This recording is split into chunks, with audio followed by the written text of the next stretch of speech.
everyone. Welcome to another episode of UX Pathways. And I have the opportunity to be just enthralled by my guest, Zack Naylor. Zack, how are you today? I'm pretty good. I didn't realize I was enthralling, but I'm You glad to are, hear it. you are. You're doing a lot of things out there that I think our audience would love to know about. I know you've got a podcast, you've got a company. There's a lot of stuff happening with Zack. So that's why I would just love just to tell everybody, what is your current role in the industry? Yeah. So my current role in the industry, which I presume we're talking about UX right now, is as co-founder and CEO at Aurelius, which is it's a research platform that helps folks who do what we do gather data, analyze it faster and easier, and then it's a central place to search and share and reorganize all that. So a lot of times people will call us a repository, but we'll also have a lot of things that help you do the most time consuming parts of that work. Like, you record those research sessions, you can drop them in and transcribe them. And we have like AI tools to help you analyze it and stuff now, plus all the tagging and ways that you would expect to do that in the past. So that is what I am currently doing in the UX world. And could you tell us about your podcast? Yep. So as part of Aurelius and kind of a happy circumstance of it, honestly, we started a podcast just frankly because I thought it would be fun and selfishly because there was lots of people I wanted to talk to in the industry. And so we've been running that and it has been billed under Aurelius as just the Aurelius podcast, but we talk with, industry leaders in UX research, but also product management and even sort of adjacent fields that we think are really relevant that also have folks in there with perspectives that would be very useful for people in our field to hear. And so we've been doing that for a while, and people keep telling me they enjoy it, so I keep doing it. I am a fan. And what's interesting is you talked about your role and the product that you've created. And would you say that the primary target audience of that tool is UX researchers, is it product owners? Who are the main, I guess, roles that are within your system? Sure. So we almost always land on a UX research team, and that's very much by design. I mean, that's my background, which is in UX research, product strategy stuff. And I also think that because of the way Aurelius is built, they're the ones who see the value in it sort of first and foremost at a lot of the companies that we serve. But your question is interesting because in many cases, while it might land in the UX research team, we'll start to see other people in product, market research, marketing, customer success, even get in starting using Aurelius because we're actually all doing a lot of the same work.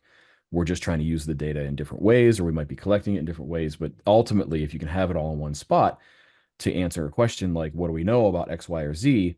That benefits a lot of other people other than UX research. So, short answer is UX researchers, yes, 100% every single time, and more depending on the maturity and teams at that company.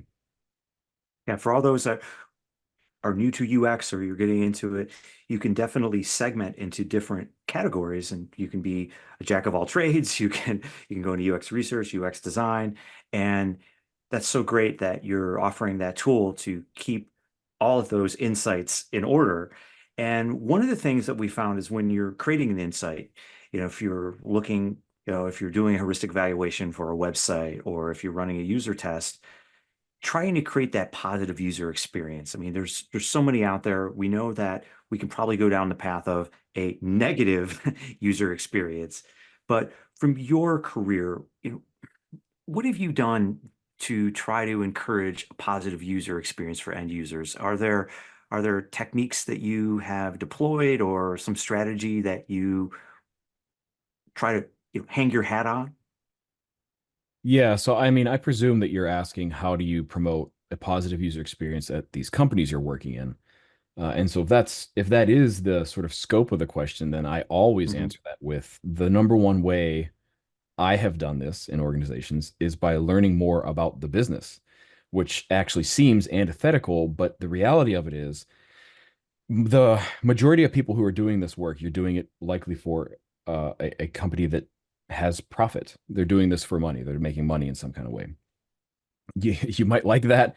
It could be right, wrong, or indifferent, but the fact of the matter is that's the environment you find yourself in. And so if you're going to quote unquote convince people that user experience should be important, you have to be able to speak to why it should be important to them because it's pretty clear, especially anybody who's ever done any kind of research, interviews with customers, had them, use the thing that you make and see them struggle, right? Everybody, it becomes very evident on that side of the world. But to be able to quote unquote convince, which I don't actually love that word, and I can talk about why. But in order to be able to get people on board with why a positive user experience matters, it's really important for you to be able to speak their language of the business and understand what's important to them so that you can connect what it is that you do to the things that are important to them.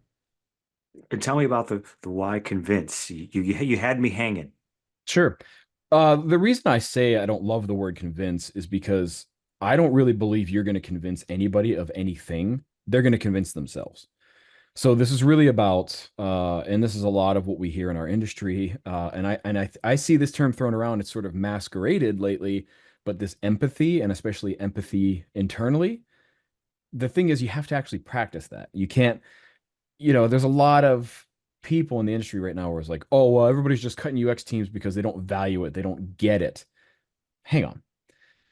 If we rewind 2, 3 years ago, there was like an incredible amount of money. I mean, like actual money investment going into UX research teams at an astronomical rate.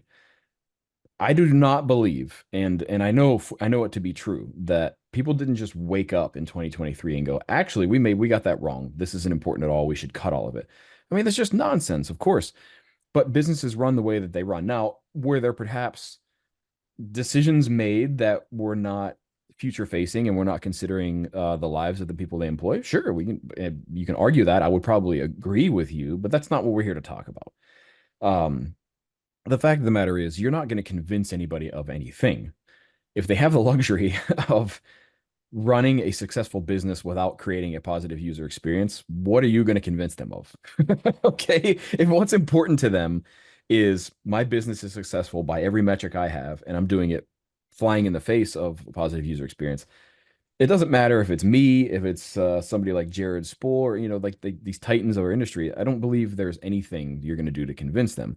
However, if you can go to somebody and say, like, hey, I understand that X, Y, and Z is important in the business, and it seems like we're struggling with that. I actually know a way to find out how to improve that, and it's by making this easier to use. It's by understanding our value and delivering that in a better way in which people interact with our product, or however you want to discuss that. Then all of a sudden somebody goes, well, you're helping me solve my problem.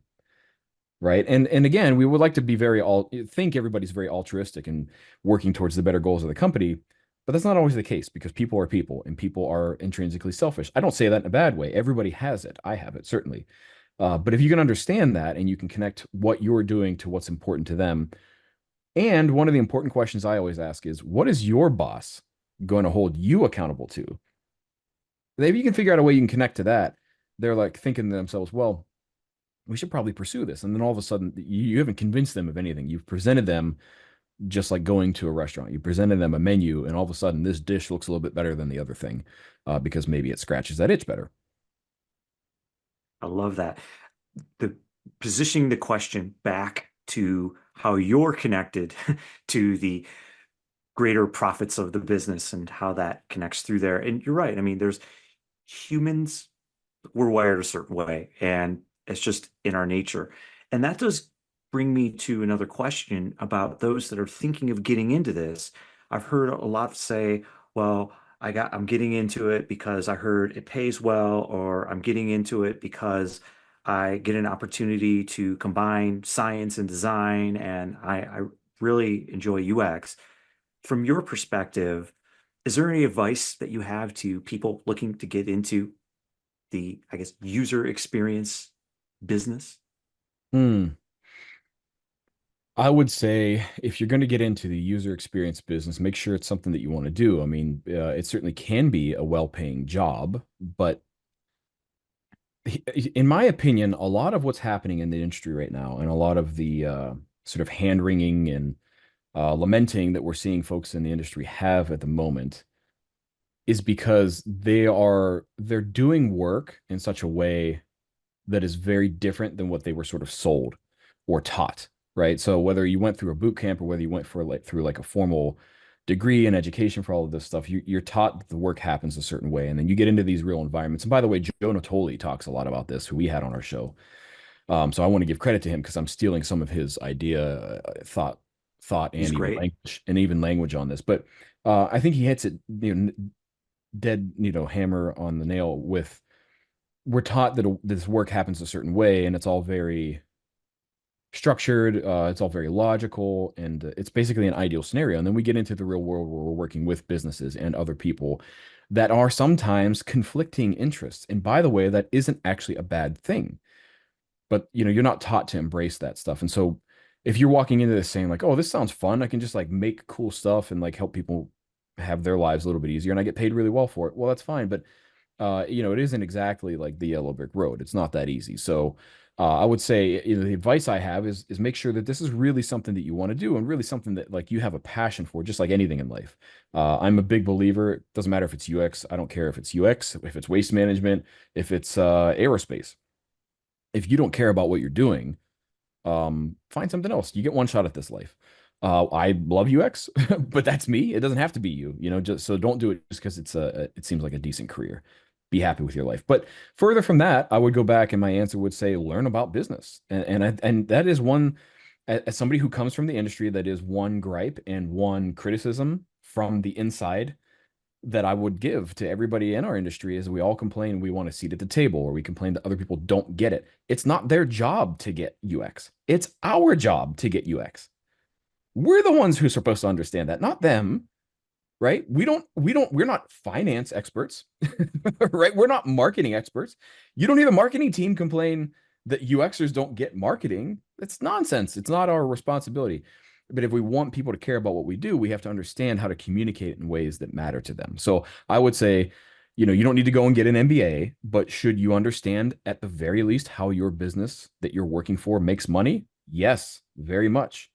Because people want to know how you're helping improve that. That's just the way this world works.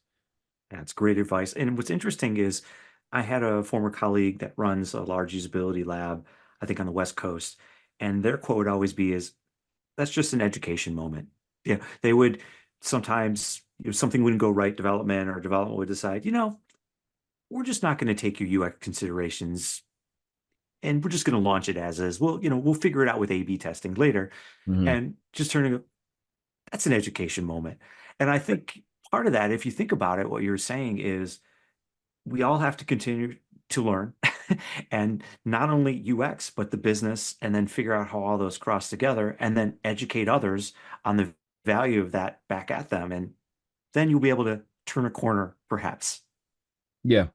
And the big thing with that I would add to, I agree with everything you said. And what I would add to it is this isn't this isn't like an I win, you lose situation if you're talking with somebody else in the business. There is always going to be compromise. And by the way, any successful business and by extension, any successful UX team should be compromising.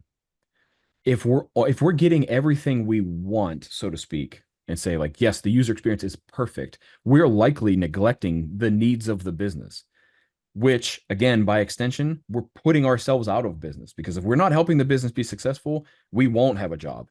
There will be layoffs. There won't be growth in the industry. And like, that's just the way this has to work. If you think about it, if you have any relationship, if you've got a romantic partner, you don't always get your way. And frankly, if you do, it's probably a toxic relationship. So, it's very important to be understanding the other side and compromising where it matters. And there's lots of ways to do that. I could spend an hour talking to you about ways I've done it and ways that I've heard and read other people do it, and that's fine. But that compromise it's actually critical, and we should embrace that rather than just getting upset that somebody doesn't get it. Understand what's most important to them because I would be willing to guarantee that there's a slice of what we do that directly benefits them. I love that. Yeah, compromise, big, big takeaway. And I think if you're getting into this field, like any other field, as you said, passion, being able to work with the business, keep compromise in mind. Really good stuff there, Zach. So, is there anything that, from your perspective, what is the best way for everyone to find out more about what you're doing? Obviously, they can probably search the interwebs, but is there a specific path you would guide them to find out more about you and Well, I'm not hard to find at all these days, especially with Aurelius and all of those things. But I'm actually relatively active on LinkedIn, and as much as a lot of people don't like that, I actually love LinkedIn. It's been a great social network for me. Same. So you're more than welcome to check me out there and try to connect. And otherwise, yeah, just search and I guess pick your channel. It shouldn't be all that difficult. Well, I thank you for being on the podcast. Very inspiring words. And I appreciate everything you said today. All right. Well, I hope it was helpful. It was. Have a great one. All right, you too.